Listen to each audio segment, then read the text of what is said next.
Hey, fellow freaksters, it's Tim from the Moratorium. Just here to remind you that if you enjoy what you hear, please like, share, and subscribe, then rinse and repeat. We're just a couple of small-town nerds trying to make sweet geek love to your ear holes, and we can use your support. Look for us on your favorite social media, or contact us at moviemoratorium@gmail.com. Now that that's out of the way, on with the shenanigans. Welcome to the Moratorium. I'm your host, Tim Kornman. Each week I will be joined by some esteemed, and I use that term loosely, movie watchers, and breaking down some of the weirdest and strangest films to ever, not necessarily, grace the big screen. These are the deep dive oddities and backroom bootlegs that appeal only to the die-hard film fans. So sit back and enjoy the ride into the dark vault of the movie Moratorium.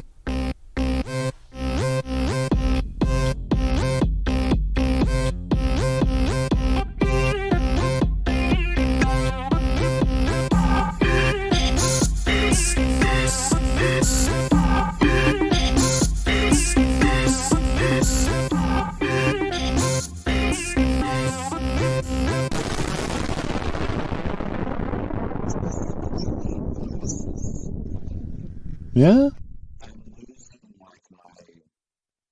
Religion?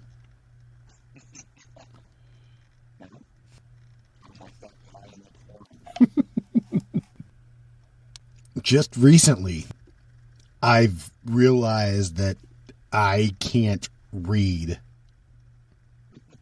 Period. I can't read up close. Yeah. No, I mean, I have to, I got bifocals on my latest prescription, but staring down the bridge of my nose just sucks too. Oh, right. So, but I got bifocals for work, and dude, I'm just making myself sick. I'm like, oh, wow. I feel like I'm on an acid trip. If I look down at my phone, when I'm wearing them, the phone looks like it's a parallelogram. It's weird shaped, and it's like it's totally tripping out the Matrix. That's pretty cool. Yeah. This looks like a 70s album. I wish it was that cool. It just like happened in the last year. So just be prepared that this is what's going to happen with age. You're going to lose your eyesight. You're going to lose your ability to get a boner when the wind blows. Oh, I know. It's sad. I usually just stand out in the backyard. Just waving it around. Waiting for a stiff one. It's all right. What are we watching this week? The Beast Within. The Beast Within. I'm looking at the cast of characters. Yes. It is wild who's in this movie. But, actually, it was a small cast. They really just went through like 3 locations and just kept rotating through these locations. Yeah. I didn't see where it was shot. It's Jackson, Mississippi. So it actually occurs in the fictional.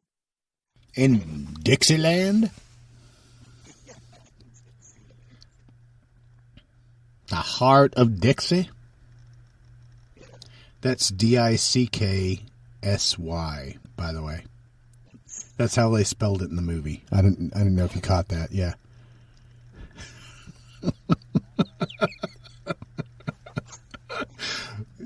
Yeah. You were so close to buying that. I was for a second. I just glossed right over that. Did you see?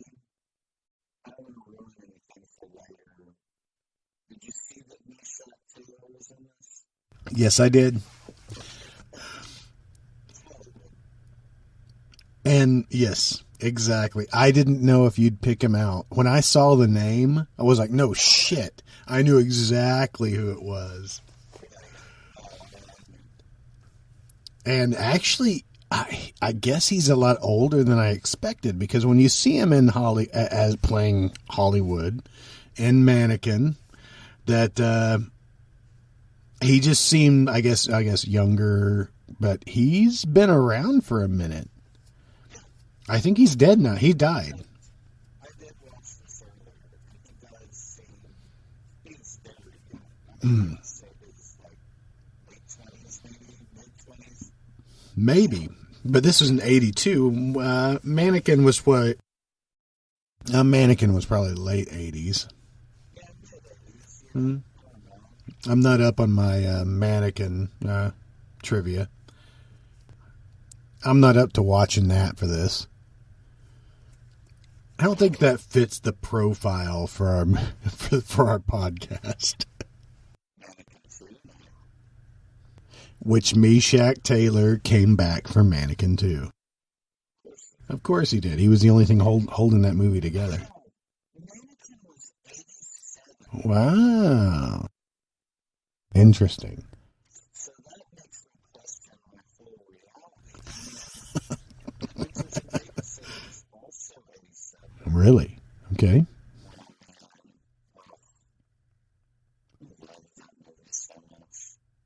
Let's just start a G.W. Bailey podcast. Did D.W. Bailey play in every one of the Police Academy movies? Maybe. Yeah, probably. And Burglar with Whoopi Goldberg? Okay. Didn't they kind of fall in love in Burglar? I think they did. Yeah. Remember when I said that when you get older, you just lose the ability to get a boner when the wind blows? Well, really, it's just because you think of G.W. Bailey.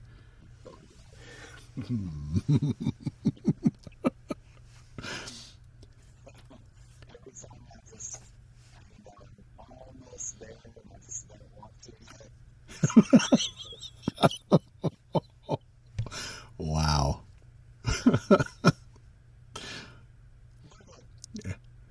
That's what you do. You just scream it out mid-coitus. That's good stuff.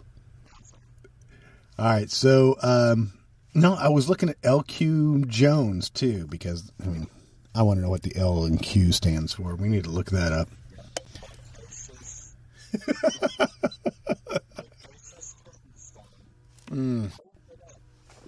Also starring R.G. Armstrong, Kitty Moffat. What a name. Logan Ramsey. We'll talk about him when we get to him. Logan Ramsey was Ann Ramsey's husband. Throw Mama from the Train? Yes. And exactly. They actually played together in Every Which Way But Loose, or Any Which Way You Can. I get both of those mixed up. But when they were trying to get Clyde laid in the motel room, Ann Ramsey and Logan Ramsey were together in the adjacent motel room trying to get it on. Exactly. But it was interesting. I caught that. I shouldn't have spoiled that for you, because, next time you decide to watch it, you would have just been blown away. Yeah.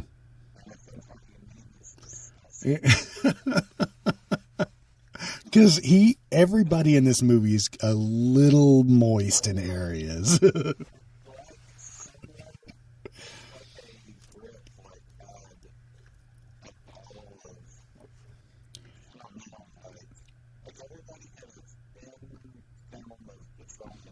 Yeah. And I'm sure his voice was changing at the same time. Okay, Mr. Mora, you want me to spray him where? Yeah.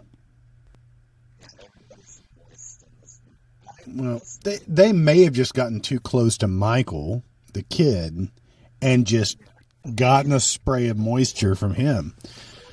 Yeah.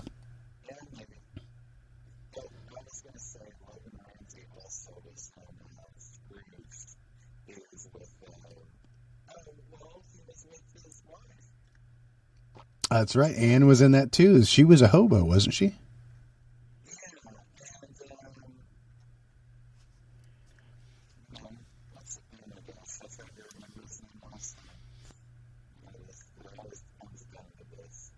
Tell me the character.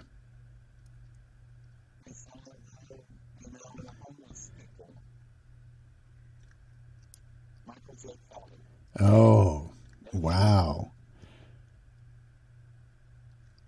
May he rest in peace. Just.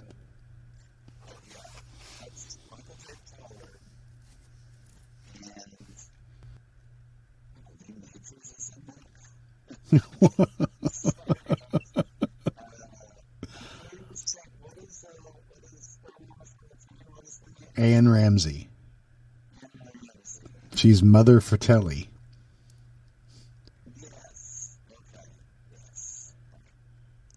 This is water? It's wet, ain't it? All right. So let's get into this film. Yeah, let's get the basics out of the way here.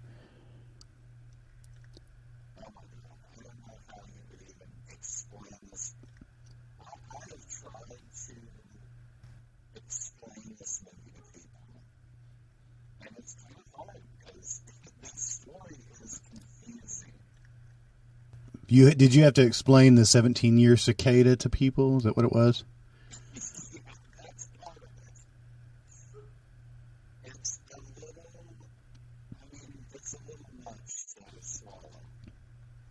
I want you to know, I did look up, now, screen story and screenplay by Tom Holland. Edward Levy's novel is available on Amazon. I put it in my cart. There's one for like $7.50, I think, for it's a used hardback. Because I'm interested in to see what the original idea was for this story.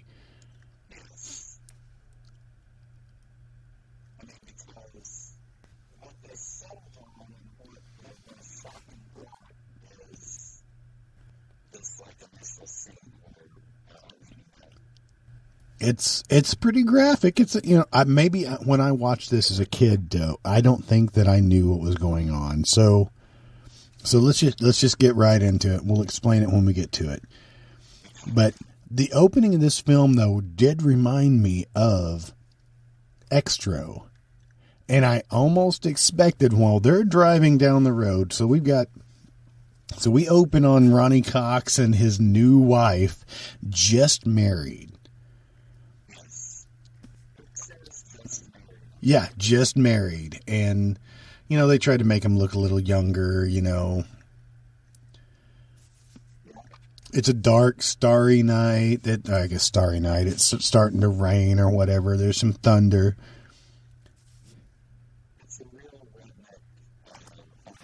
Yeah, I don't know where they think that they're going.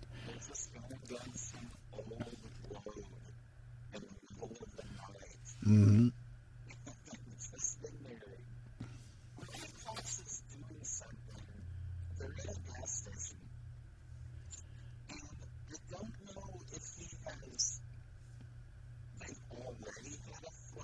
I don't. It looks like he was checking the tire. Yeah. I think. Yeah, I think he was loosening the lug nuts, thinking, "All right, this, this is it. This is my fate. This is how I got rid of my 3 wives before this. This woman, this dog that they have is obviously from a previous marriage."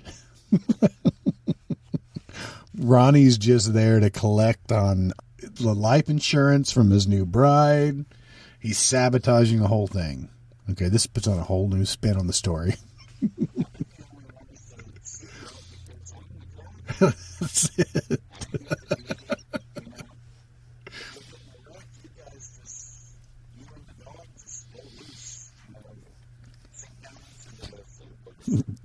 Go loose. I think that was the tagline for this movie, wasn't it? Go.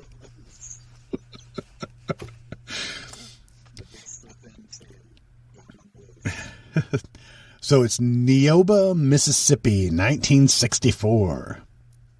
I need to look that up to see if it was actually a place. Yeah. So we see this exterior shot of this old shack of a house. It makes you think of Texas Chainsaw Massacre. That's what made me think. Yeah, it's just kind of out in the field. There's no trees around. It's kind of barren. It's an old. It's huge house. It's got 2-story but just run down. And something's chained up in the basement and growling and pulling on a chain. We don't see any kind of monster or anything, but we see bloody footprints going up the stairs as if it's escaping from the basement. All right, and we'll talk more about this creature later and what this creature was supposed to be in the beginning and how it became to be, because it didn't really explain it to me. No. Okay. So our newlyweds are driving down the road, getting kind of friendly with each other. This is where I expected extra moment. So, because I expected them to hit the monster, because we had the view of the monster in point of view shot, and expected him to hit the monster with the car. It brought me back.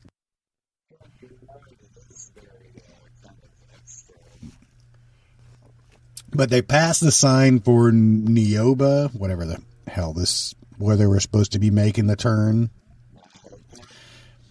But he immediately decides to turn the car around. Oh, you said it was before the sign. So he jerks the car violently. Horrible driver.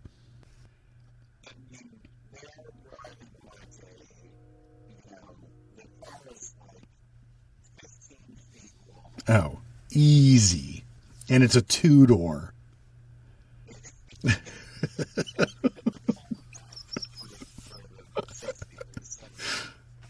Now, this is supposed to be 64, so I don't even know what this kind of car is. Oh, an understatement, because he loses the freaking hubcap before he even goes off-road. But he turns that car off-road like he's just going to do a 180. There's already mud on the side of the road, looking like he had already gone off-road with this vehicle. Mm-hmm. But this is definitely like an LTD or something like that. I mean, it's a heavy, heavy car.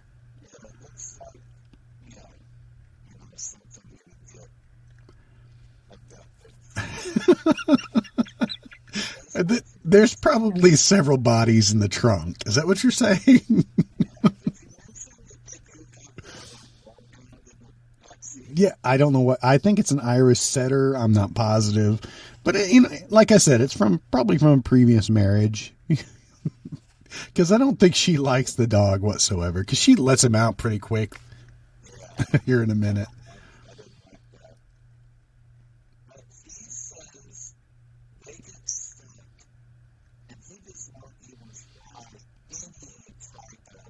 No.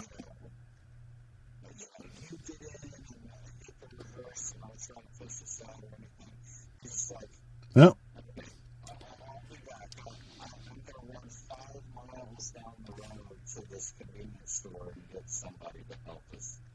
Well, the opening of the shot, you did see the old wrecker that the guy had.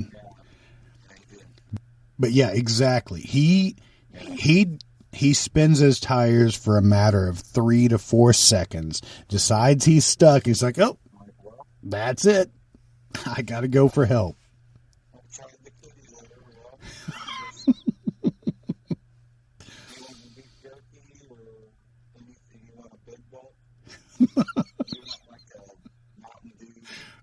I'm pretty sure they had sushi back there. Did you want some sushi from?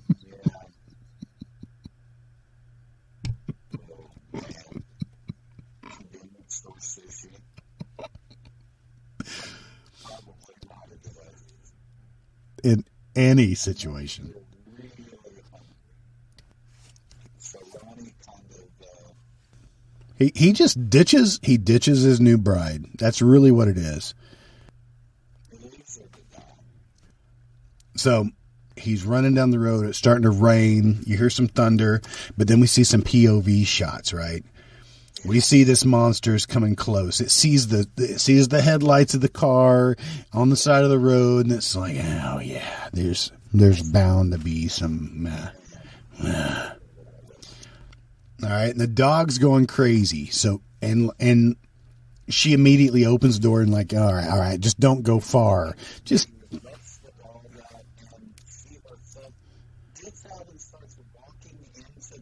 yeah.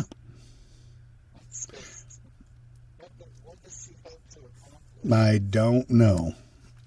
She's like, okay, you go potty and I'm going to get devoured by this monster. Yeah, so this dog gets it pretty quick. The dog comes up to the monster.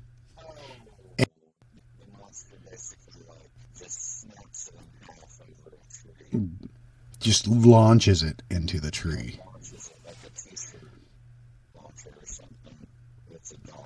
So she finds the dog. She screams. She sees the monster. She starts running away. We can still see the car in the background. She's not 75 yards from the car. But she freaks out enough that she falls down at least once and doesn't pay attention and barely bumps into a tree and knocks herself out. And okay, I'm not going to share anything yet. We'll talk about this when we see it later again in the movie. Better than that. But so okay, this is what I love. The creature's creeping up on her, and it's a marshy, muddy mess creeping up to her, laying on the ground, and it kicks her legs spread. It spreads her legs open. It seems to know what it's after. Yep. And it looks like a muddy, soccer goalie. He's got shin pads on. He's got some mega beast calves. Yeah. And proceeds to shove her up back and forth. Which, like I said, when I watched this as a kid, I didn't know what was happening. But I got to say, the monster goes straight to ripping her shirt open because that's monsters. They have to see some boobs. They have to see some skin. That's.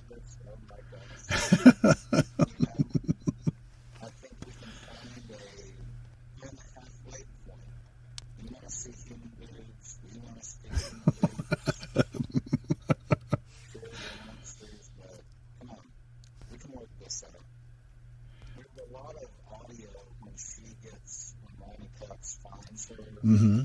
Very careful how he finds her. Like somebody just put got a bunch of leaves on top of her.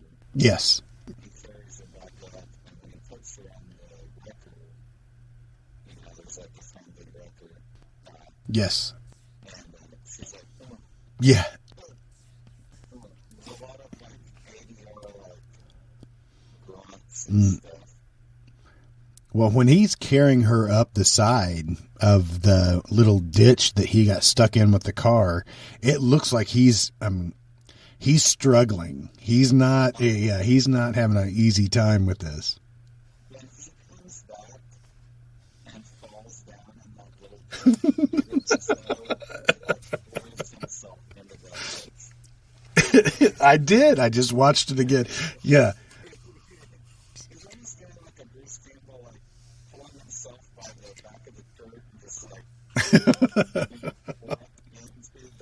Mm-hmm. I really think what happened is that earlier in the day, not on film, a trucker lost a crate of bananas. And the car sped into the banana peels and went off the road. I think that's what happened. Yeah.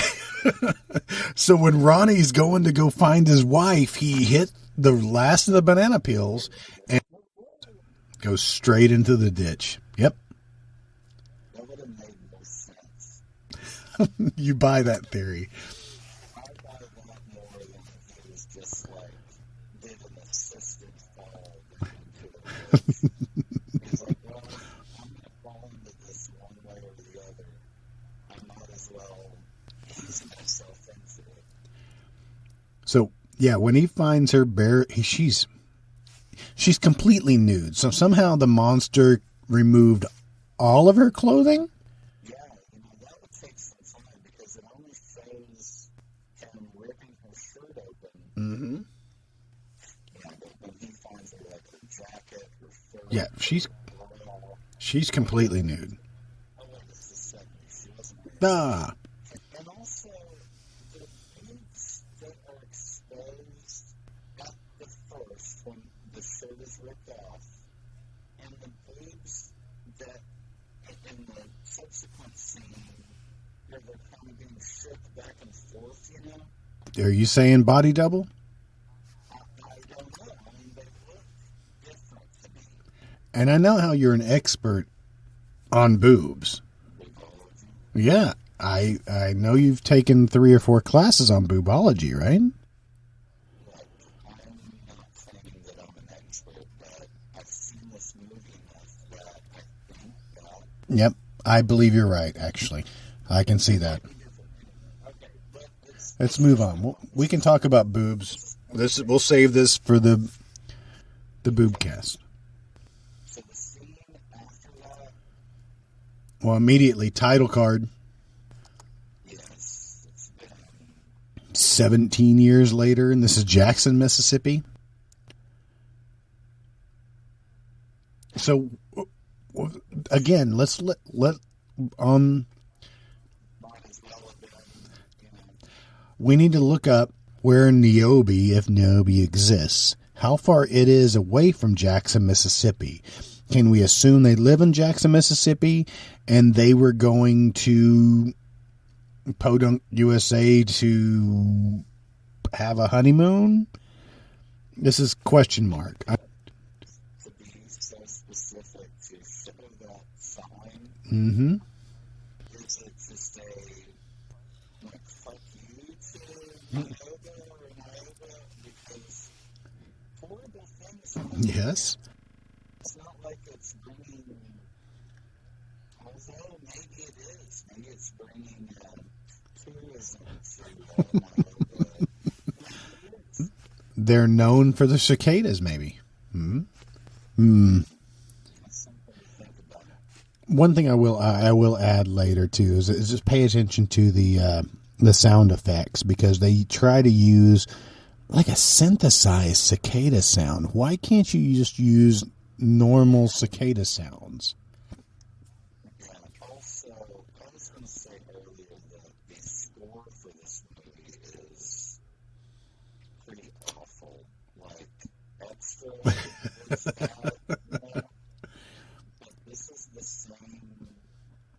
It just sounds like some kid, like, noodling around on a keyboard. I can see that.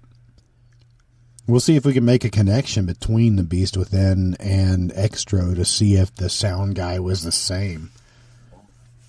Maybe if they met in, like, a synth or something. At that synthesizer convention. Yeah. Mm-hmm. They had those like lightning bolt like sunglasses.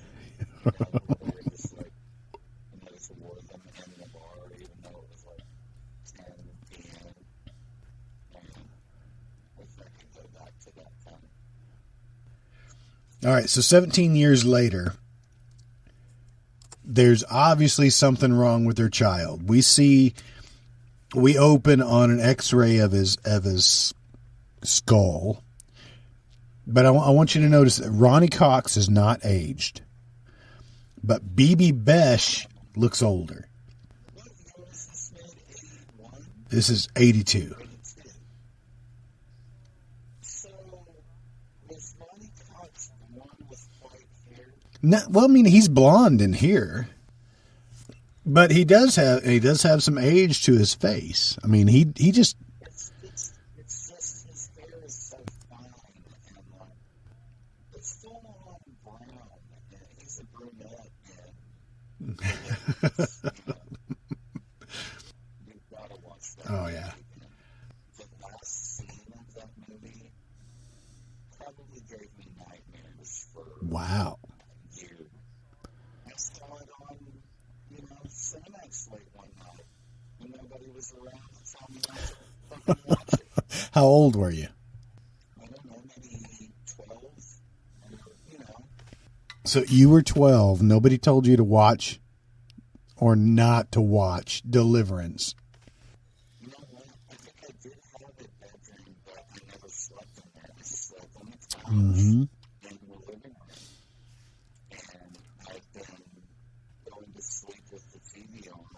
I can understand that. I remember falling asleep on the floor. I was around 8 years old when we were watching Plenty Scary Movie on Channel 8. And that was late night. I mean, it showed just, probably a lot of Roger Corman films. I'm sure that I watched The Man with X-Ray Eyes. And I couldn't stay awake during it, but my dad would tell me to go to bed, but I would be laying in the floor, and I remember I would move in my sleep just so he wouldn't tell me to go to bed. He wouldn't know that I was asleep, so I would twitch while I was laying on the floor. Wow, you're like one of those, like Planet Earth, like one of those birds that like hibernates and does something weird to confuse. To confuse predators, yeah. My dad was the apex predator, yeah. Exactly. I think I saw this movie as unrated or the director's cut or something.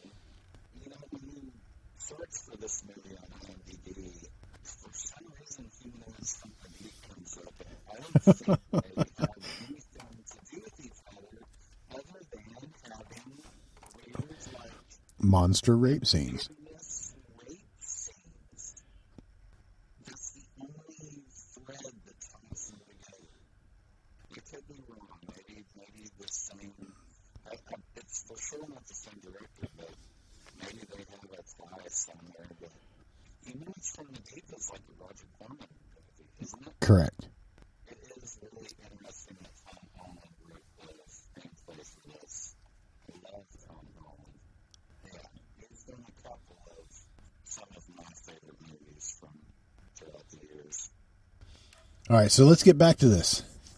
Yeah, I'm in Jack, Mississippi 17 years All ago. right, 17 years later.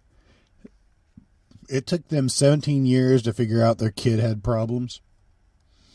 After Ronny Cox. Come on. We're just going to say his name over and over again, right? Mm-hmm. Ronny Cox, Ronny Cox, Ronny Cox. It's funny. I guess it's funny. Ronny Cox spun out in the woods. His wife got raped by a monster. Yes. Got to Jackson, Mississippi 17 years later. Right, and they're consulting a doctor that looks like one of the old man Muppets in the balcony. He looks like one of those stress stars. Like he just has hypertension. He's like a Rodney Dangerfield. You look at BB Besh here in this scene, and she looks physically older. Yeah. I mean, she really does. She's looking in her mid-40s now. Yeah. I mean, she's got a little bit of the neck. You know what? I watch these movies and I'm like, okay. I look at the dates and I'm like, okay, this person's supposed to be in their mid-30s. They look like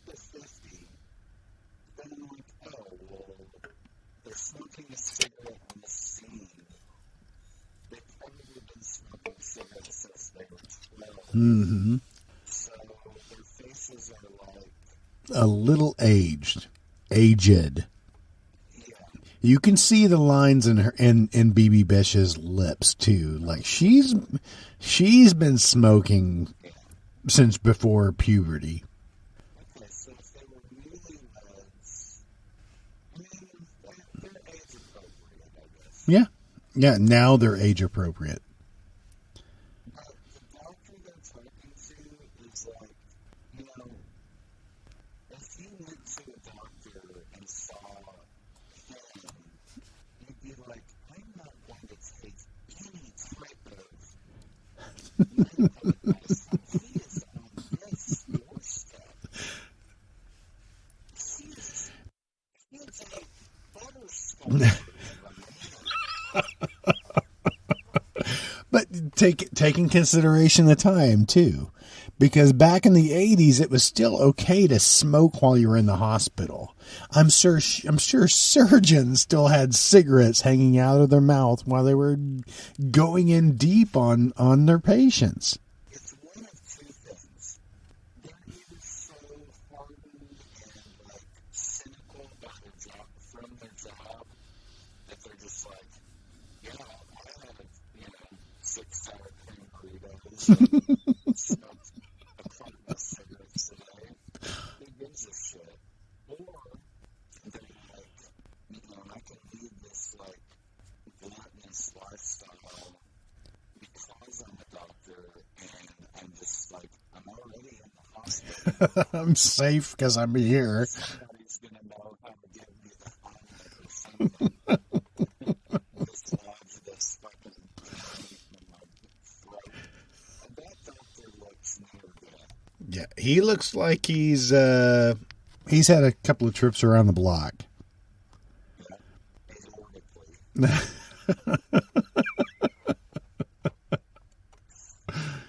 He's aortically challenged. He's aortically challenged. You done harping? Because Ronny Cox, they're telling the doc, and the doc's like, is there anything else? Because we can't find anything wrong with this kid. His pituitary gland is going crazy. Well, 17-year-old kid. What is he saying, like, just in general, if he's pituitary gland disorders, or him specifically, like, is there something that tells you that? I don't know. Is there a pituitary thermometer? I don't know. Is he just like all the symptoms that he has?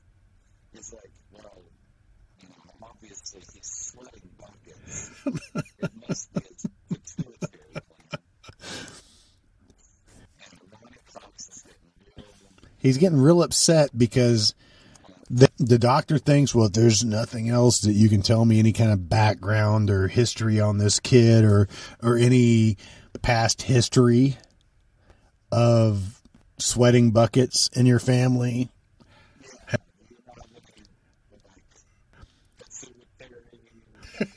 Anomalies.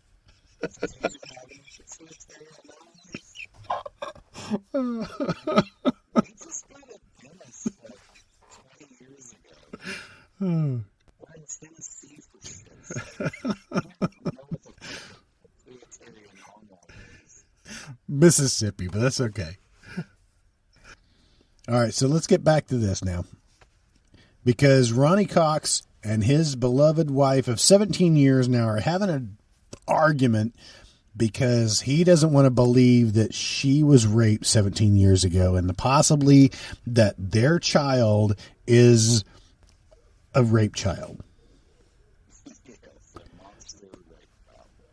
But they don't even discuss the possibility that it was a monster, because she even mentions that the man who raped her. I love the ability to go back and just like pause on these things. Like the doctor's office, just looking at the pictures like behind the doctor and stuff. The doctor's fucking ridiculous anyway. Like I said, he's not a healthy person. You should not be wearing that tie because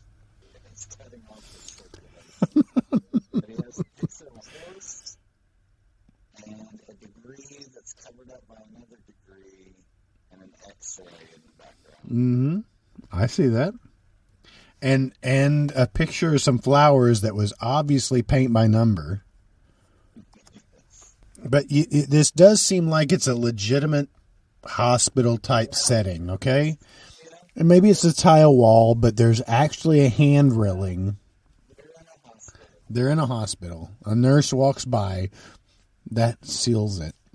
They're in a hospital. So, but Ronny Cox is not buying it. There's nothing wrong with our son. And it's my son. It's my son. God damn it. You should just go and give him a football or something. Well, he's wearing a Letterman jacket. Get with the program. There's nothing wrong with Ed 209. But do you think that this is a shared universe with Rob? This is what made him so hardened. Yeah. We finally get to see Michael. Yeah, We- Michael. And this is our main character. And the first time you see him, he looks like he is covered in... Au jus.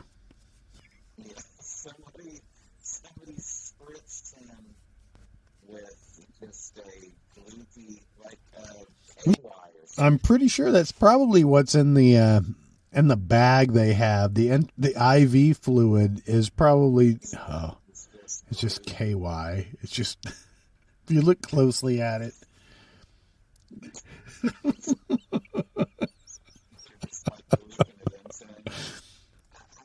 I'm sorry. It's just from the minute you see him, it's like so gross. But he's got pituitary problems, you know? Give him a break. I mean, I guess that's what they're trying to say is like he's going through puberty. At 17. I don't know. He's a late bloomer. Late bloomer. We see him just for a brief second, and he's in a fever dream. Yes, I like this dream. It is like one of the, finally there's something kind of cool. And You just like it because in this scene he's not sweating. He looks normal. yes. Quote unquote normal. He's wearing some pretty baggy Wranglers. He's outside of the house that we saw in the beginning of the film. The Texas Chainsaw Massacre house. But hold on just a second, because I saw something. There's like one frame. He's walking into the house. The door opens up on its own, just letting him in. And granted, this is still a fever dream. Are you talking about the little demon On the mantle. Yes. Yes, I saw it too. I wanted to get a close-up of that. I'm going to. I'm watching it too. Yeah, there's like a little goblin. Like it looks like the thing from the painting. Remember Gothic? Mm-hmm. With Julian Sands, I think we brought this up before. I think we did. But this is obviously, I mean, if you pause it on the right shot, the director wanted you to see this because they have it lit. It is the only thing lit on this wall, on this mantle. It almost looks like it's superimposed. Yeah, and it looks like a gargoyle or something. Yes. Yeah. Diana. That's fine, Casey. That is. I'm glad you saw it too, because I wanted to point it out that this is something that just didn't seem to belong in this house. This old abandoned house. That is a creepy ass house. Okay. I finally paused on it. And yes, it almost looks like a Japanese like kind of oni. Mm-hmm. Because it has horns at the top. Very creepy. Super creepy. Again, it's just a statue that's on a mantle over the fireplace. That's well lit. He walks into the back room of this house, and I guess there's a creepy, again, Evil Dead freaking root. Yeah. Yep, root cellar basement. And he's talking to it. And he talks to this being or whatever it is several times during the movie. But the door of the cellar starts rocking and he's trying to hold it down. But they do what mostly is only available or only utilized in action films. Usually like in Chuck Norris films or Dolph Lundgren films, maybe. It's the triple take or the double take. You know, there's a punch and then a punch and then a punch. And it's the same punch. All right. Van Damme did it over and over again. But this is Michael screaming and covering his ears over and over. They think they do it 5 freaking times. And I think I had in my notes, did he scream out "Con"?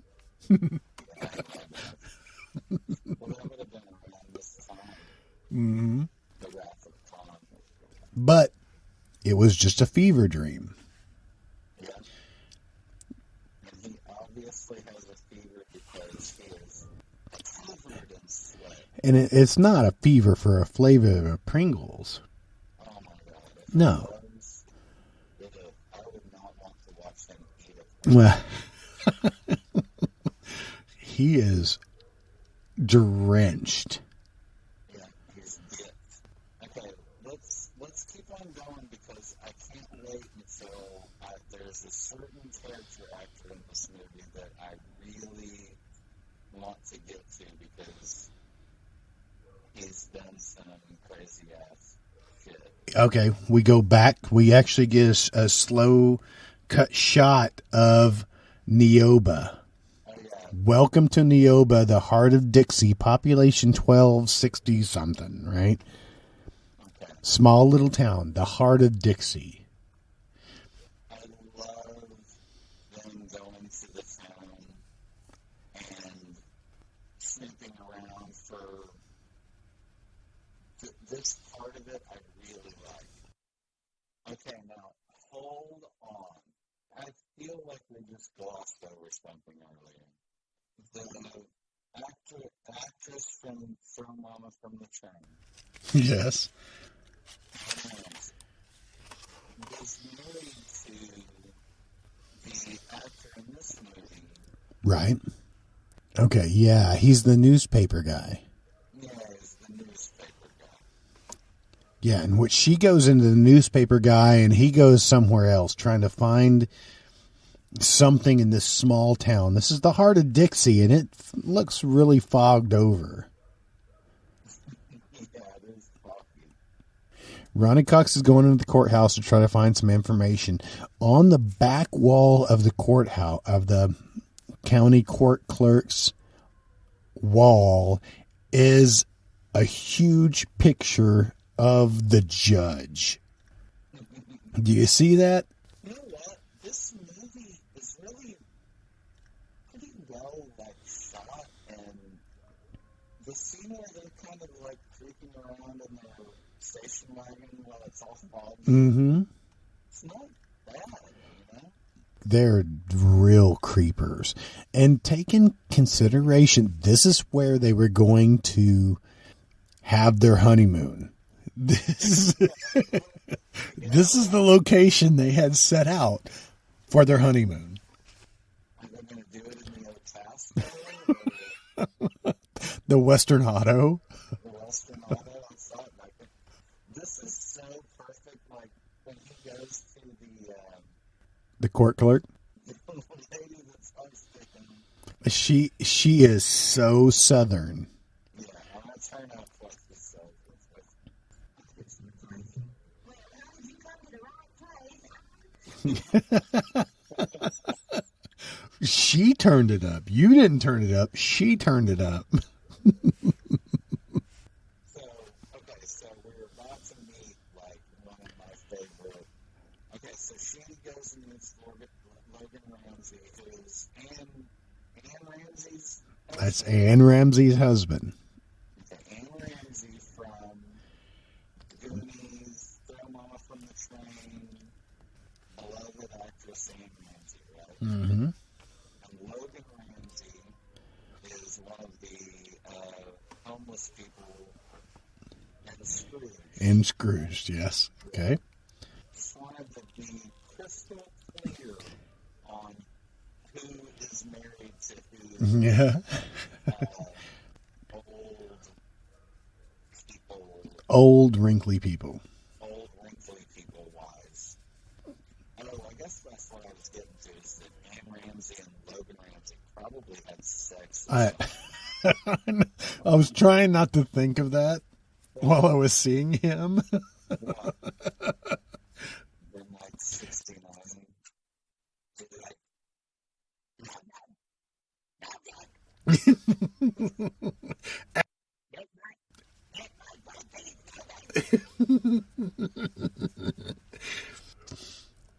All right, so while she's trying to dig into the archives in the newspaper, Ronny Cox is going to see the judge. And why is he going to see the judge? It's not really clear. they're trying to track down, what are they? Well, he's trying to track down, because we know she was raped, if there were any instances of rape, and trying to figure out who the father of Michael could be. But they goes directly to the judge, sitting in his judge's seat in the courtroom. A definite toupee. When I saw that guy, this is probably the, I don't know, 6th or 7th time I've seen this movie. But I don't know if it's maybe the hair or, the weird hair configuration that's happening. The weird hair configuration. I couldn't put my fingers on who that is. No, I don't recognize him. And his name is Ron Gordon. He looks so creepy with that wig on. You know what I mean? His face is very, creepy. When Ronny Cox mentions, he was like, "Well, I'm here asking about different. Has there been any crimes in this area 17 years ago?" Yeah. And he's like, "What kind of crimes? Right.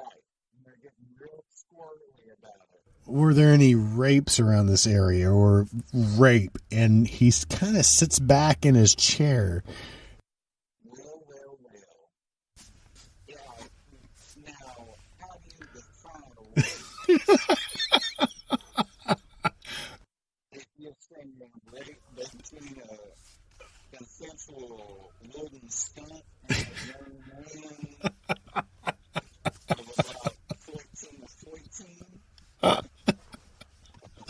he looks like one of those old-timey judges or old-timey lawyers. He does have a bow tie, and he's wearing a wig. He's wearing a wig. I will have to discuss certain neck attire later in the film. Okay, so I need to talk more about Don Gordon because I saw his face and I was like, oh my god, I know him from a million other things. He is one of the detectives in Exorcist 3, which is Awesome. I know him from the most. He has a few scenes with George C. Scott, and that's what I know him from. But he's been in a ton of stuff. He's in With a Weapon. He's always like a undercover cop. He was in T.J. Hooker. He was in Automan. He was in Love Boat, Dukes of Hazzard, The Powers of Matthew Starr, Matt Houston. Holy shit, dude. Heart to heart. He just has one of those faces. I feel like in the 80s, or in the late 70s, early 80s, if you had a chin butt and if you just had one of those little, a chin bagel kind of thing. A chin bagel. I forgot what movie we were talking about. The Beast Within. So basically, we've got Ronny Cox, BB Besh. So they're trying to do investigation all on their own. So they're just walking around the town, And immediately after, BB Bish steals rips a paper off, a front page off of a newspaper, leaves her evidence to be seen. She goes to show it to Ronny Cox, and Ronny and BB start walking down the town to find some more information. They're going to see the sheriff. And immediately the town newspaper guy goes to the freaking judge to open up what seems to be a conspiracy. Yes. Yeah. You smell something's rotten in Nioba. Not Denmark, but Nioba. Yeah, something's rotten in Nioba. And it's not just the dog number. Do they run their dogs for things? I don't know. Seems like they probably do. They're launching their own investigation to try to figure out why she got raped by a swamp creature and why she's wearing that hat and why Anne Ramsey's husband is going to probably show her his wiener. And the Yum Yum Donut Shop. The Yum Yum Donut Shop. But they go to see the sheriff, who is L.Q. Jones. Is that his name, Jones? Yep. Sure. He's one of those guys that seems like every time you've seen him, he's had white hair. Yeah. He's like a Steve Martin, he's always had white hair. Maybe.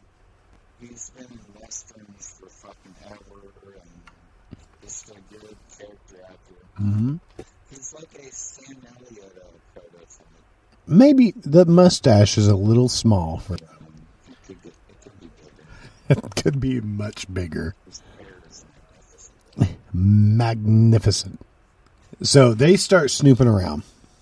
And we could probably skip forward here because there's a little bit of nothing going on. Yeah, does L.Q. Jones know what's going on? I don't know if he's clued in on it or not. He doesn't seem like he is because, spoiler alert, that's, there is kind of a,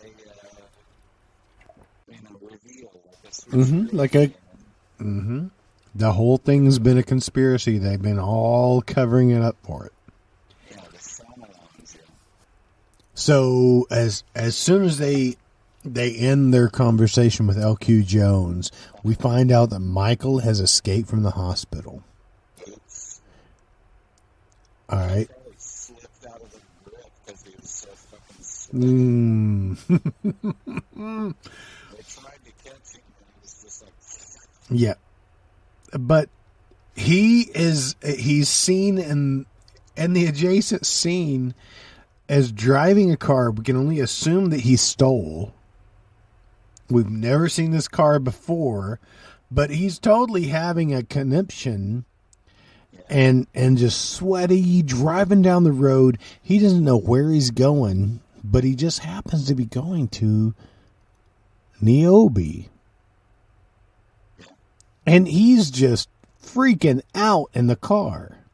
Can we settle on what to call that town? Niobe?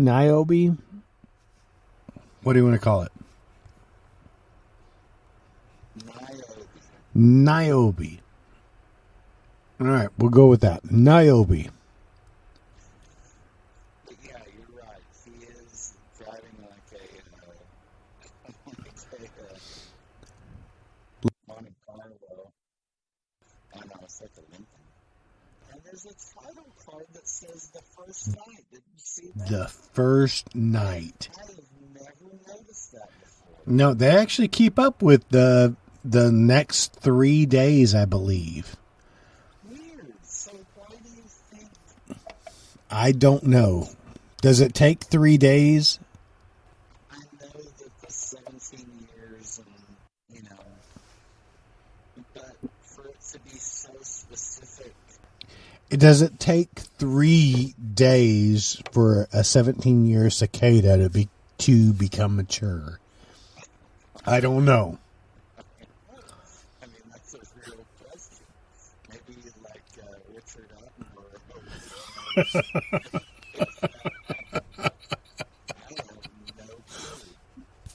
We're at the mercy of who directed this? Mora. Yeah, Philip Mora. Philippe or Philip Mora. Can we settle on a name for the director? Can we settle on a name for the town? if there's an E at the end of Philip, it's Philippe. It's Philippe. And Mora is just like, I'm containing myself to call him a manly man, okay?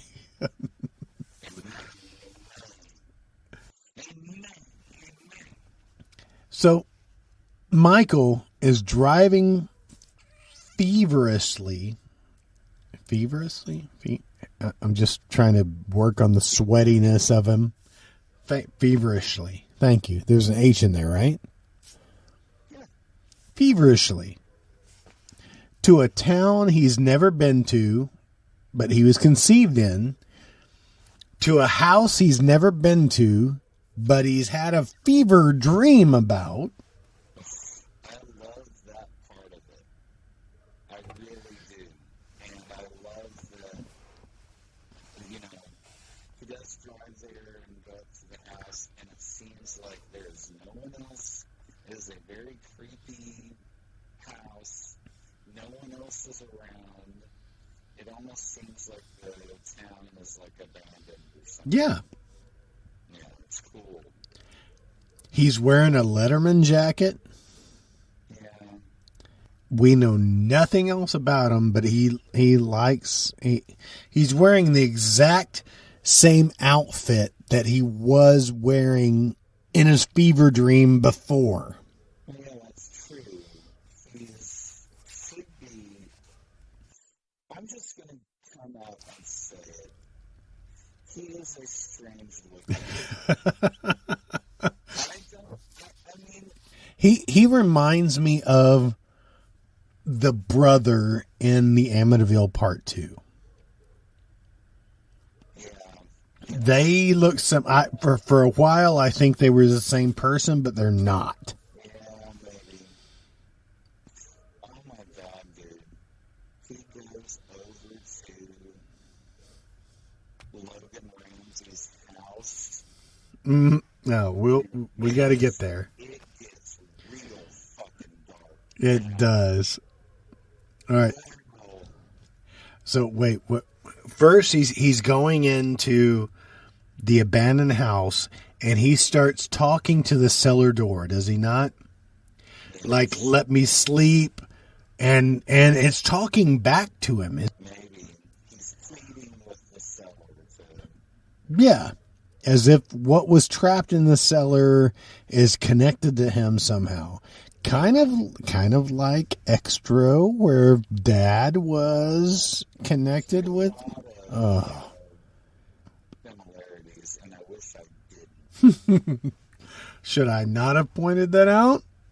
I don't know. It just seems like there was someone on set for both movies that was spraying people with a. It's the same grip that had the goop gun that was just, hey, you know what? You know what I think would be cool? Like, hey,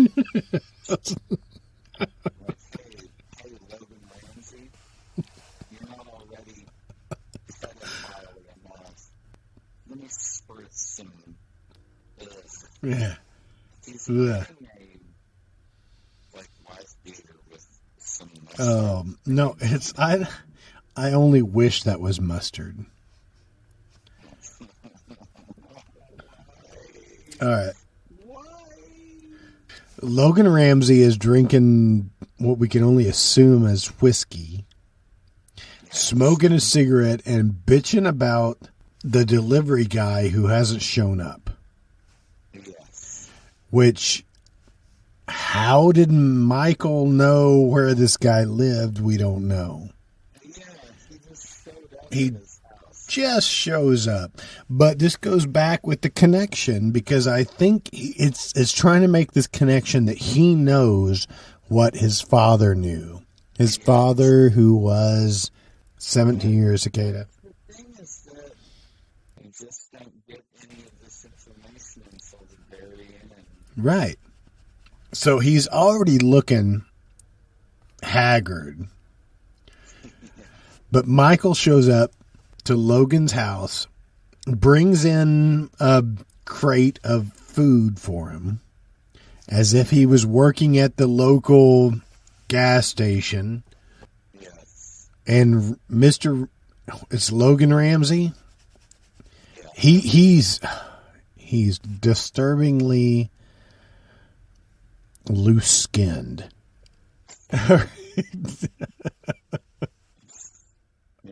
He's like, hey, you want to stay for a hamburger? Let me make you some food. How do you like it?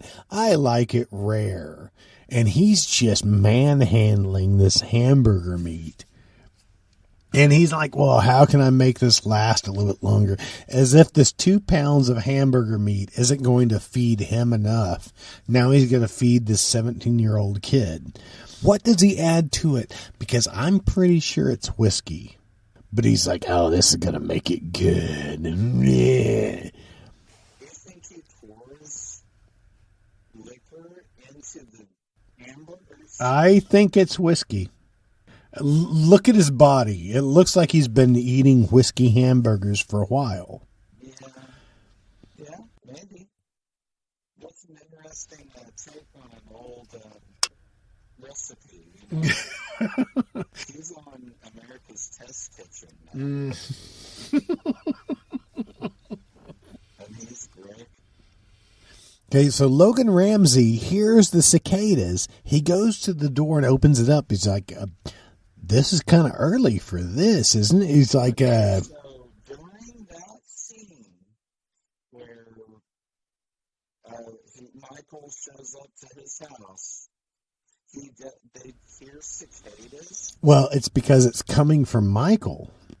Michael starts getting a little twitchy after he sees the hamburger, and he's like, he's cicada hungry. Yeah. Michael turns around. He's freaking out and attacks him. He grabs him by the stomach and the hair and throws him on a cardboard table. Yeah. And attacks him. This is the most disturbing thing I think I've ever seen on film. He starts biting at Logan Ramsey's neck. Yeah. Nobody wants to do that. Nobody. No. I don't know what's more disturbing. Is Michael's going after his neck? What did I write here? I don't know what's grosser. The thought of putting my mouth on Ramsey's neck or the ground beef that's squishing between his toes. I saw that too. Yes, because as he's being attacked, the ground beef is thrown to the ground and Logan Ramsey steps on it. Uncalled for. And it shows it twice. That's like for very specific, like, here's one for all you meat masters out there, you know. For what other reason would you show a foot with, like, No. mashed up, like, hamburger meat on it? No, Why? that is porn that I'm not watching. Why? Why would you show that? And I wrote down here, my thought is that it wasn't the first time that Ramsey had hamburger meat on his feet. Do you think Anne Ramsey came in right afterwards and stuffed all of the meat? Oh, no.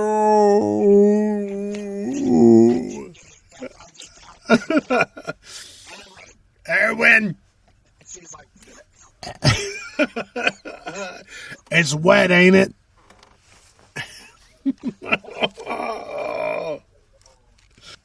So after Ramsey's death, though, Michael, for some reason, finds himself going to a love interest's house.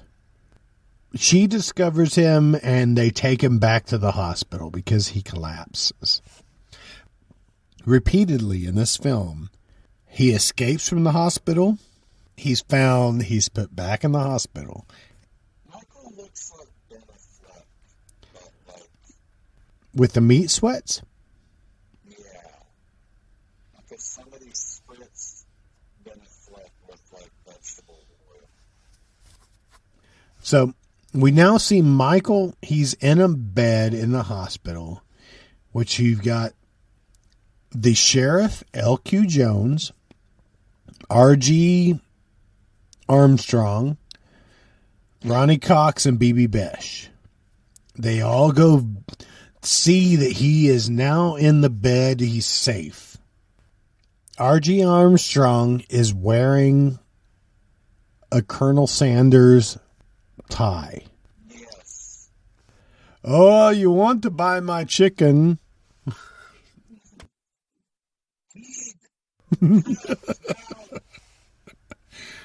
The Pentaveret. Yeah, the Pentaveret.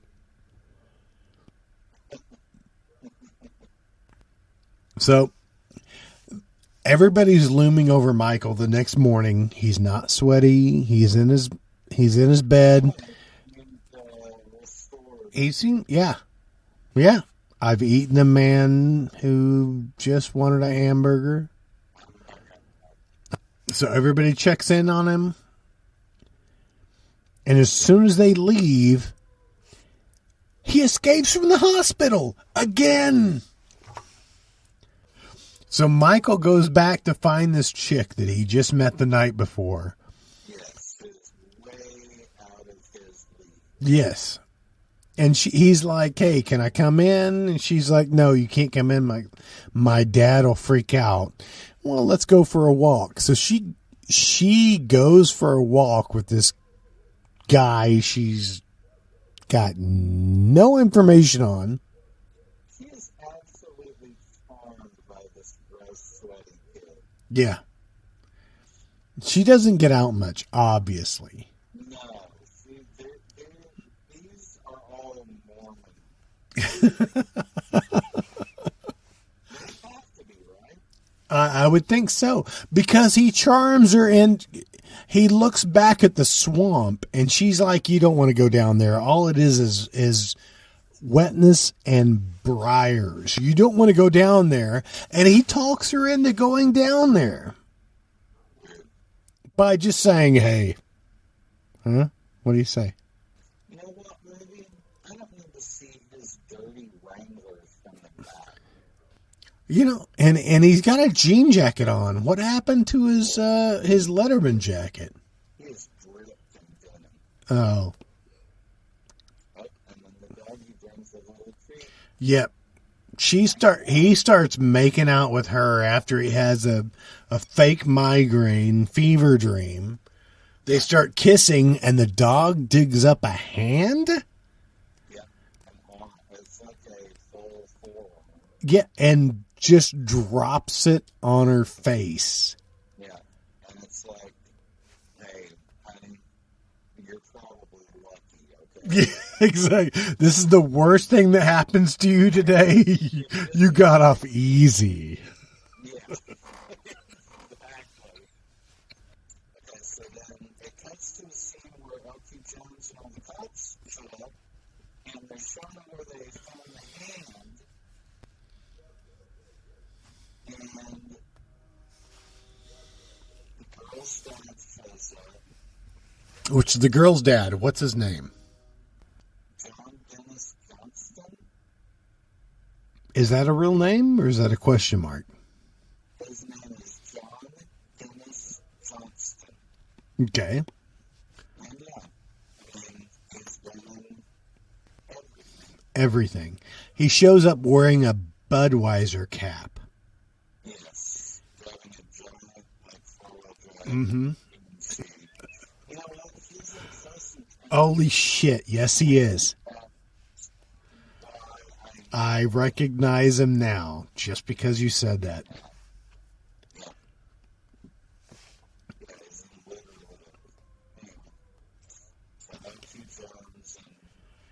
everybody's there. The entire cast.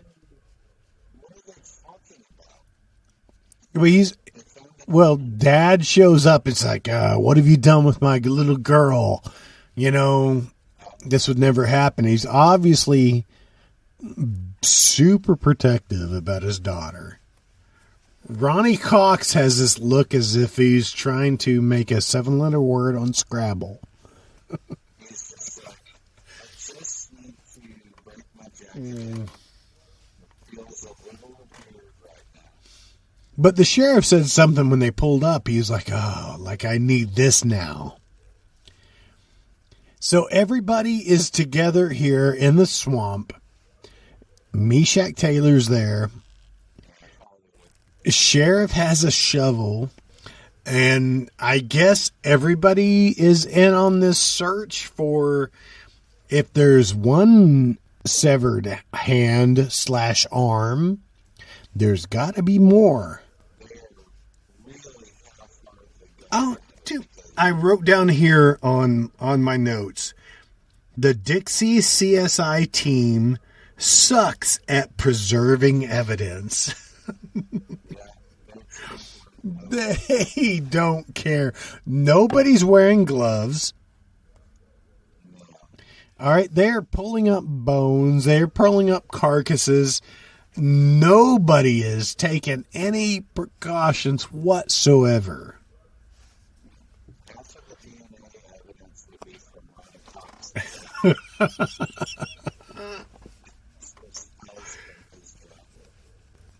Like, well, we've obviously found the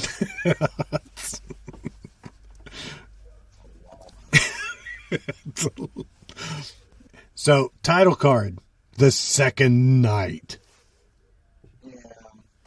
Is I think we can just disregard that. is that even necessary? The second night, but they're still digging in the swamp with just shovels, no protective tape. Why is Ronny Cox and his wife there? They're obviously not part of the team. Ronny Cox pulls a rib cage. Yes. Out of the water. Just And in this pavilion. And I'm pretty sure he doesn't want to. oh, not at all. No. He just steps him into his weird jacket. But just before that scene, they pull a skull out. They have taken no precautions. Like their big GMC track. Yeah. The lights on. But did they say something like 37 bodies or something like that? There's multiple bodies. I didn't understand that part. Where there were so many bodies. And what are they trying to say? That I think it comes out later on. So, So, back to where I'm at. Lucas Hugh is taking them into the morgue, and Logan Ramsey is in there. okay. And he's in a weird Oh, yeah. Lucas Hugh is a strange looking man. Yes, he is.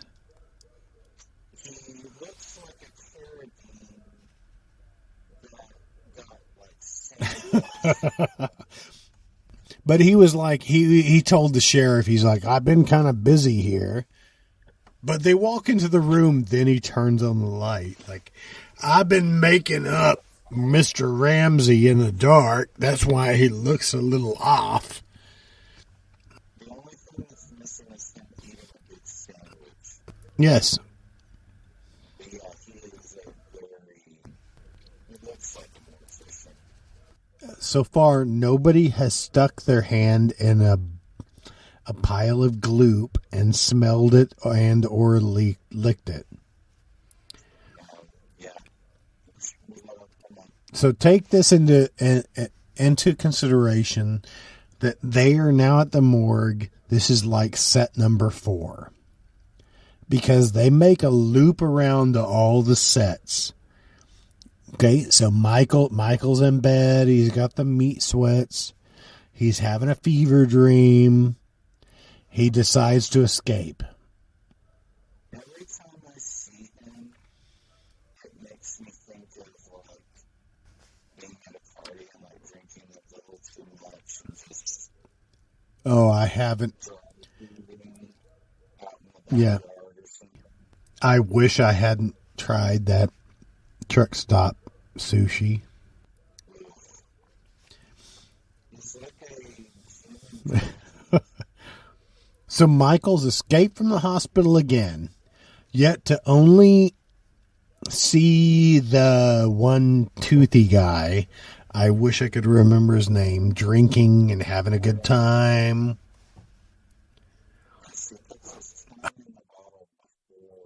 I noticed that too. It bothered me so much. Mm-hmm. Because I guess he was a friend of the guy who had Michael's dad trapped in the basement.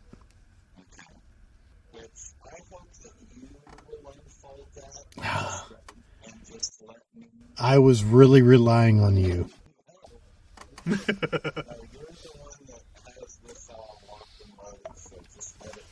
Oh, thanks.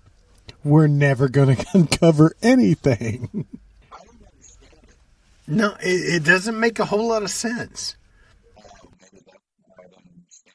He's trying to say that Michael's father was held down in the basement, all right, and tied up in the basement while the, I don't even remember the family's name, dug up the bodies, because he was like the main coroner at the time, dug up the bodies and fed them to Michael's dad. But how did that turn him into a cicada? I have no answers. Wait, what? I'm watching a really creepy scene with Luke Askew. He just has that weird face. He looks like he should be in Phantasm.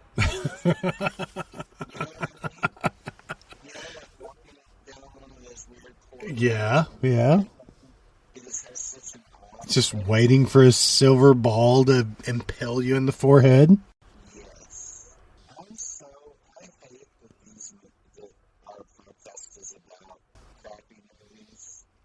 What am I trying to say? They're not about crappy movies.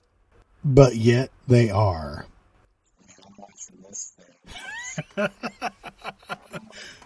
Looking at my watch, looking at the movie,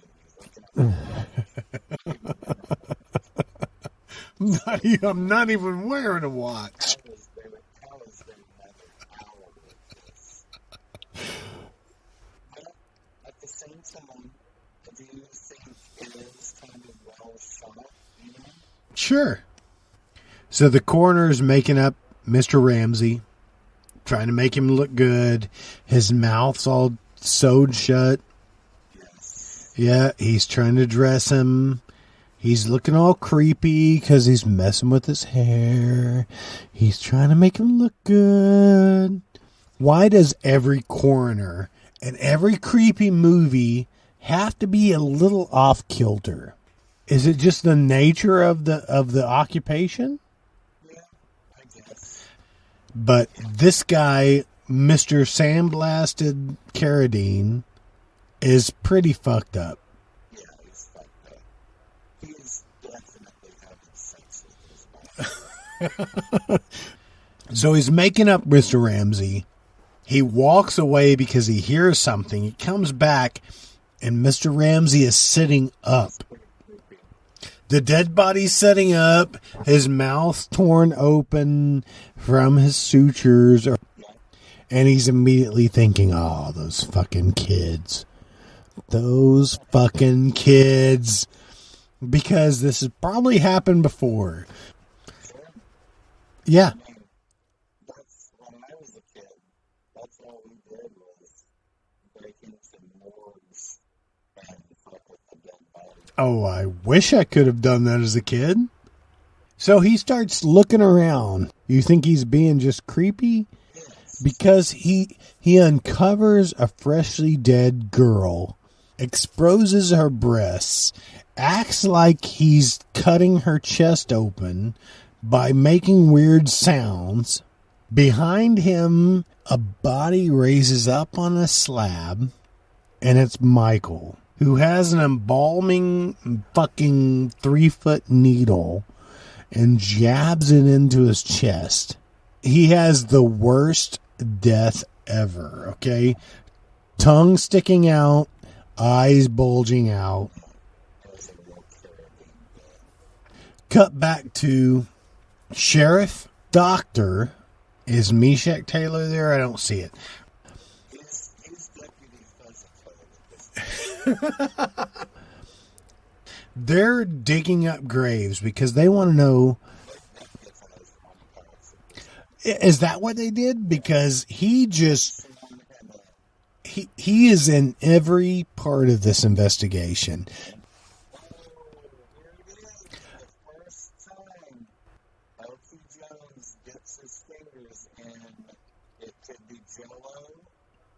Oh, didn't. Red, it could be paint, it could be anything. You're in a hospital. He's like He sticks his hand right in it. Yep, it's the right consistency. It's blood. They exhume the body of a girl who they identify at the crime scene where they found 37 bodies. Because R.G. Armstrong recognized the stainless steel ball joint of the hip. Yeah, I'm still so confused by that. I don't Yeah. understand why. Oh, he recognized the serial number on the stainless steel ball joint. That's the only thing I can think about. Yeah, he's like, I got the receipt. After they exhumed the body to find out about the old lady who had the hip joint, the casket was full of rocks. Oh my God. That's what it was. That's what led them back to the morgue. The mortician's been killed. There's blood everywhere. Just splattered and streaming everywhere. And they hear the slurping of the probe that's inside the mortician. He's been embalmed alive. Okay, I actually wrote that down in my note. He's been embalmed alive. This what R.G. Armstrong says.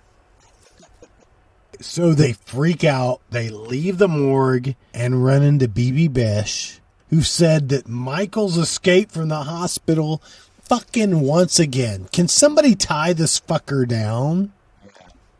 I feel like he's sort of a Batman, but like denim instead of, he's without his suit. If you take away his suit, what is he but just a mere man, And he shows up to the girl's house and finds a paperweight, this huge fucking paperweight next to her bed, and picks it up like he's gonna bash her over the fucking head with it. Everybody decides that they need to go check on Miss Moffat. Yeah, I did not understand that at all. They pieced it together a little quick. I don't know why they ended up at her house. Maybe we should go check on the girl because Michael has escaped from the hospital again. This is the only possible place he has gone. And then why wouldn't they been watching her anyway? But in the meantime, he was hearing like voices to tell him to kill this girl, maybe with a paperweight. It didn't make sense. I think we should just continue to watch it. Yeah. Maybe they'll make more sense later. No, probably not. So they all go to the girl's house. The dad denies that he's there. They hear a scream because he's standing over the girl with this paperweight like he's going to bash her in the head with it. And everybody storms in. They have a big rumble as if they were in Rumblefish or The Outsiders. Michael gets whisked away while you see this torrid little connection between dad and his little daughter. He slaps her, consoles her. It's so disturbing. I think that's just normal life in Tennessee. Mississippi. Still Mississippi. Later on in the day, they just made a cool glass of lemonade on the front porch. So the next scene, we see x-rays that were taken of Michael. And R.G. Armstrong is determining that he has some sort of underskeleton. So after that diagnosis from R.G. Armstrong, the next morning they confront Michael saying, "Hey, the doctor says you're okay to go home." And Michael says, "I don't want to." Ronny Cox is like, "What the fuck are you talking about? You don't want to go home. It's time to go home." He's like, "You can't make me. I'm different. You can't make me."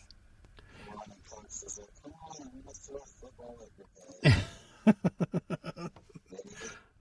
So we're right at about the hour mark of the film. But I remember the video release. On this film, it said, "Warning," across the top. "We dare you to watch the last 20 minutes of this film without covering your eyes." Something like that. That was like, because it is too disturbing, too gross, and it is. I'm not going to deny that.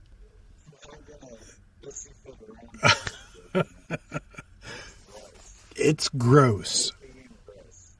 So we continue with the conspiracy of the sheriff, the judge, the bum, and everybody's got a little bit to add of what is going on with Michael. Yeah, everybody's kind of like a wicker man. The whole town is kind of a devil on it, kind of thing. Yes. We see Michael again in bed. And he's in the hospital bed and he's having freaking pains. He's going through the transformation. Yeah, he's got like a heart bubble that he can't quite get out. Yeah, but he decides to doctor it up himself. He peels off his shirt in the bathroom. Oh, yeah. And he sees that freaking Adult acne. on his back. R.G. Armstrong shows back up, asking him about the bandage while he's in bed. He's still wearing the trench coat. Who does he think he is? He's not Dr. Loomis. No, it's not crazy enough. So Tom shows up. He tries to tell Ronny Cox what's going on. And Ronny Cox grabs him by the neck and throws him down on the top of the freaking car. But Tom runs back to the hydroelectric plant. And this is where there's a showdown. So Michael comes out of the closet and he was hiding in there. He's like, "Oh, why'd you come down here? We used to hide down here when we were kids." Tom runs down there to the hydroelectric plant to seek comfort. Yeah, this guy's down there plays a drug or something. Yeah, exactly. Tom runs out and Michael follows him, right? In broad daylight. And Michael's like in fucking full on enraged. Grabs Tom and shakes him, picks him up and throws him over. Yeah, it's like a transformer. Yeah. Big shock sparks and immediately catches fire like he was doused with kerosene. Yeah, it's cool how he did that. Yeah, and then we cut back to the sheriff's department, LQ, and Meshack Taylor are in the sheriff's department, and the lights kind of dim. Yeah. Well, all this, this paperwork's not going to finish. Yeah, like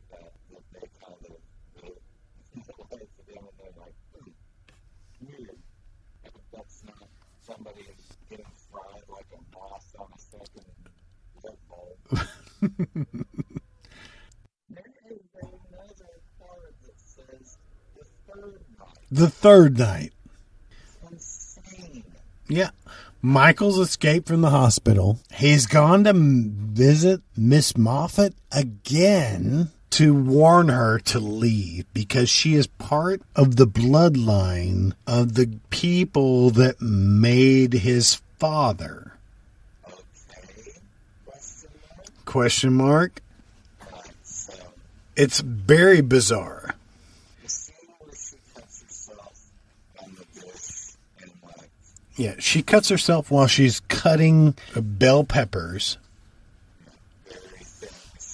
Very thin sliced bell peppers. Cuts herself, was sucking on her thumb, but goes to the dinner table to continue the conversation with Michael.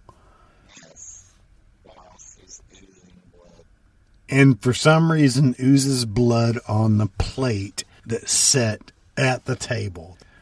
And I have to beg, I need to know why people rubbing their hands, especially vampires, like rubbing their hands in blood and sucking on their fingers, but wasting so much of the blood. Not really getting the job done. Exactly. Not necessarily savoring the blood, but rubbing it on their face. Yeah, they just want it to look cool or something. You tell me. I don't know. I'm not a vampire. Huh? I wish I was. Sorry, I just got caught up watching the movie. He's kind of like vamping out on. She's getting ready to just leave town without him, and he can't wait. He's climbing up the stairs. She's in the bathroom changing clothes, getting ready to leave, and he's freaking out like, I can't wait. And he pulls a Jack Torrance moment while she's in the bathroom, but he tears the handle off the bathroom door. Yeah, and he freaks out a little bit. He pushes her down, and he runs down the hallway, and he hides in plain sight. He's like in the linen closet. She is literally a foot and a half away from him, saying, Michael, where are you? And he jumps out of the closet, starts strangling her. Realizing what he's doing, he's like, oh my God. And he freaks out and he throws himself out the balcony window. It's slow-mo out the balcony window. I mean, he just needs some fresh air. Oh. Kind of like a cool breeze. I love the townspeople that are in on it. But after Michael throws himself out the window, everybody is back at the hospital. The entire cast of the movie.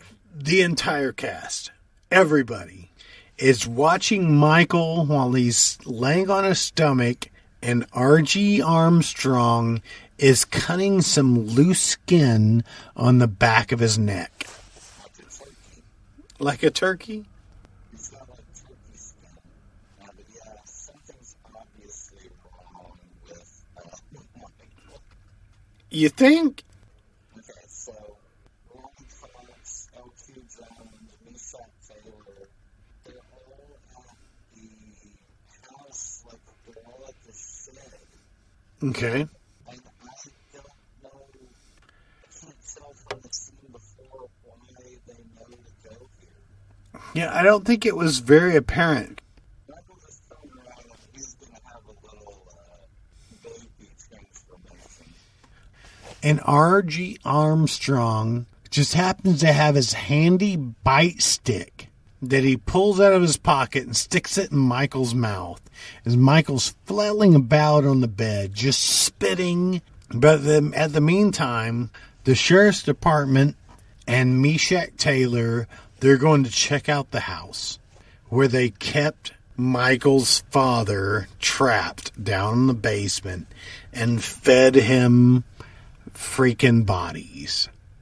But how did he become a cicada monster? We don't know.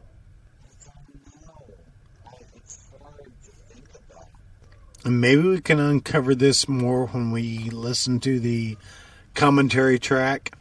Back in the hospital bed, or Michael's resting comfortably, or is he? Because he sits up and his face is just fucking distorted.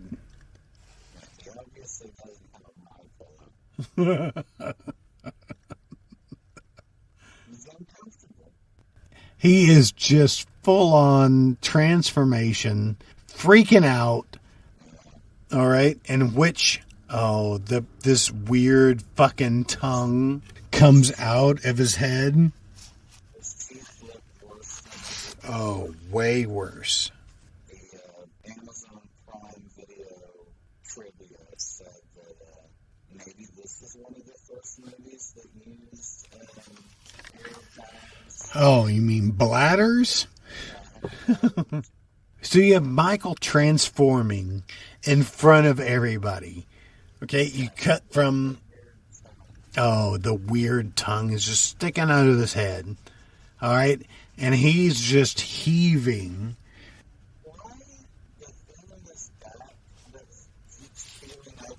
Oh, no. Oh, that's horrible.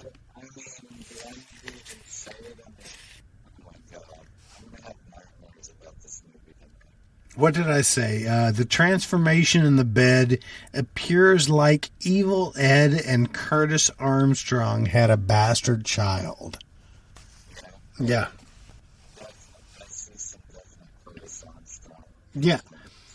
And there's so many bladders, air bladders, poorly placed around his head. And he's just freaking the fuck out. Total convulsion.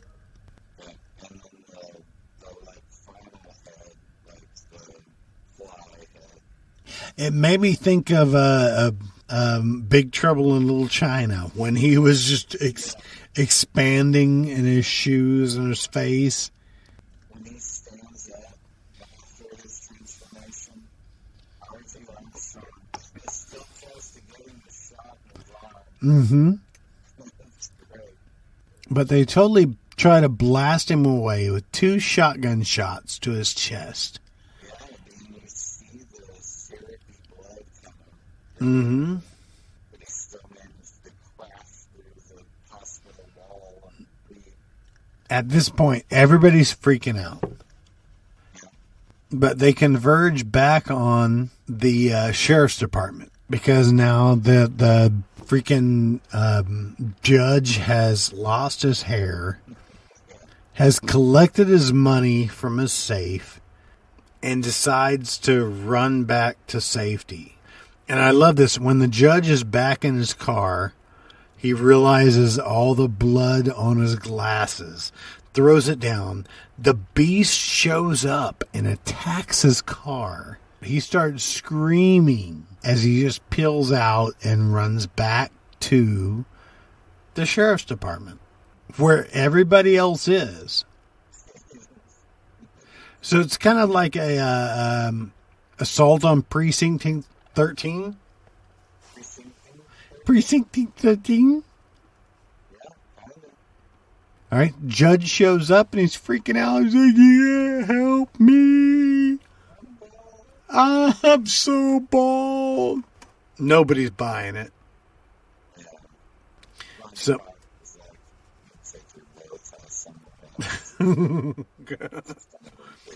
you son of a bitch.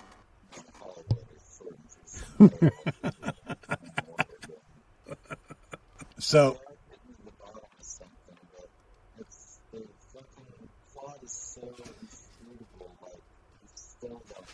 no. And maybe the book has something to offer on this.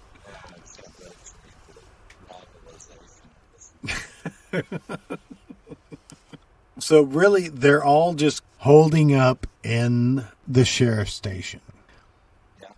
Everybody is there. The whole town, all six of them. Basically, everybody in the town. They start seeing shadows at the windows and start shooting out every window. They barricade themselves in the jail cell, in which the beast starts to break through the jail cell door. It's revealed that The judge he's a pussy. He's like, please lock me in the jail cell. There's no other safe place here. Give me a gun. And he hangs out in the jail cell by himself. And hence comes one of the best kills ever. Yeah, pretty much. It's a really anime, The judge backs up to the wall of the jail cell. He thinks it's safe. And it's beautiful. The beast breaks through the cement cell wall, grabs the judge's head, and pulls it back through the hole in the wall, tearing his head from the body. It's beautiful. This is what I love about horror movies, is one location, everybody banded together, the monster, and find out everybody's a metal. So, Miss Moffat, the love interest, right? She tries to escape, just like Michael has told her to, and anybody could drive out of this town. What happens? She's driving down the road, and there's some simple barricades blocking the road. She throws her arms up in front of her face. And just totally crashes the vehicle. Like it's a Mad Max. And the next scene that we see her in, she has ejected herself from the vehicle. From these simple barricades, she has wrecked the car and thrown herself from the vehicle. Which is reminiscent to one of the first scenes of the film. So she wakes up outside of the vehicle on the road and like, what the fuck has just happened? And she starts running away because she sees Michael in his whole weird,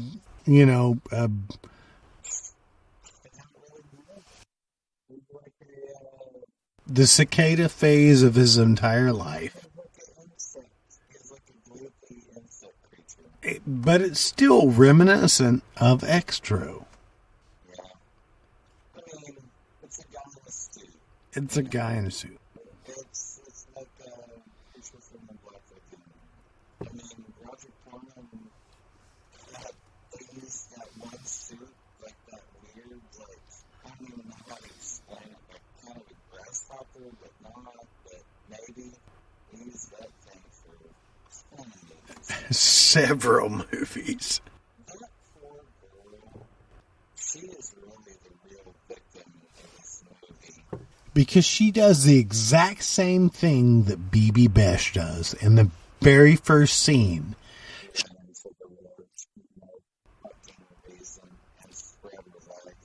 Dude, she runs into a tree, but in this scene, that when she falls, her legs are already spread. I did my same thing, but she literally fell down, and I think her legs are not spread enough, so she kind of spread them.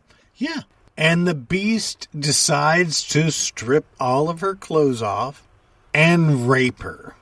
So Michael the beast, the cicada beast, rapes her. Start all over again.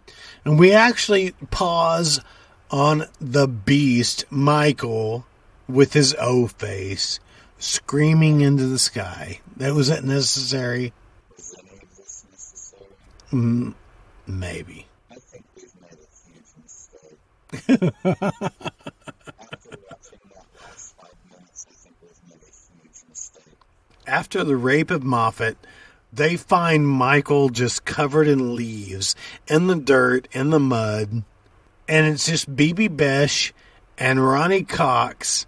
And he goes in close to see the beast just writhing in the mud and gets attacked. What'd you expect?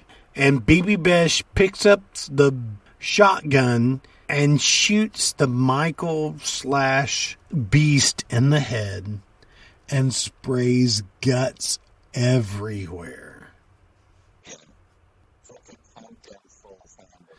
Yeah. They kill the beast. They retrieve the raped girl.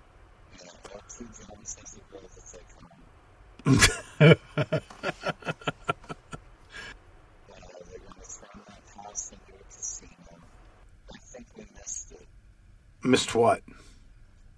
I'm just still so confused about, the plot of this movie is so thin, it's like a thin seal. We have questions we need answered. I have questions that I don't know if I want to have. And that's why they're grown up. That was a gross movie. I don't think I'll watch it again anytime soon. Is that what this podcast is about? Is watching movies that we've revered for many, many years, and now we have no desire to see them again? Yeah, we're putting them to bed. Yeah. A animal handler was Jerry Fulton? Oh. Animals were handled. The one dog. No dog was handled during this film.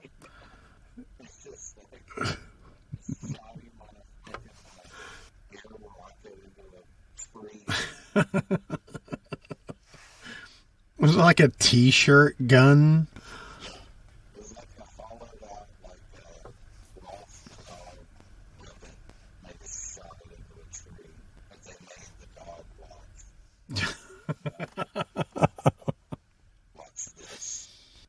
So, all right.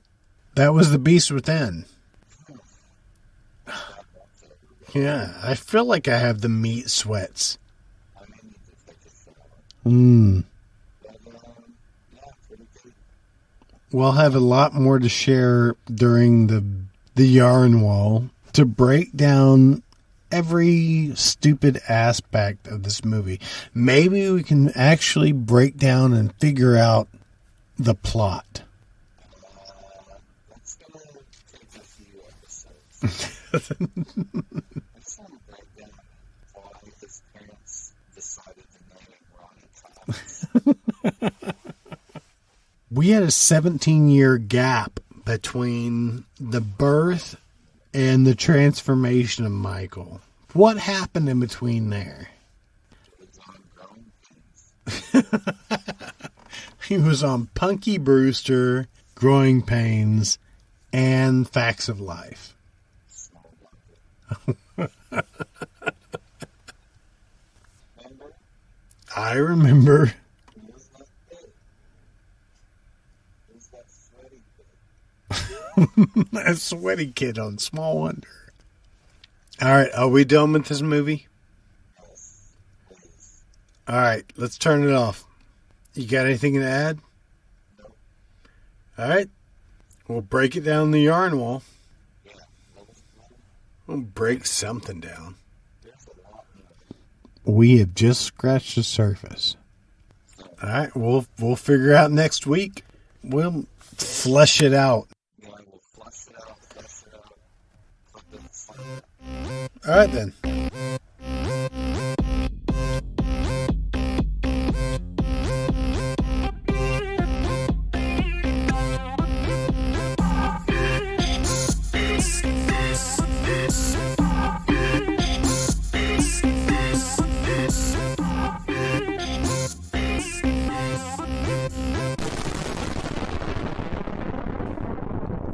You've been listening to The Moratorium, an MT Cornfield production. For more fun and stupidity, stay tuned. If you're interested in watching The Beast Within, you can stream it on the Starz Network or on Amazon and iTunes for as low as $2.99. Next week in the Yarn Wall, Jason and I break down the beast within and possibly our feeble minds. Again, please like, share, and subscribe, rinse and repeat. We appreciate your support. If you have any movie suggestions or just want to tell us how much we really suck, you can contact us at moviemoratorium@gmail.com. Thanks for listening, and long live VHS. It's interesting. Yeah. And I think what you mean is disgusting. Yeah.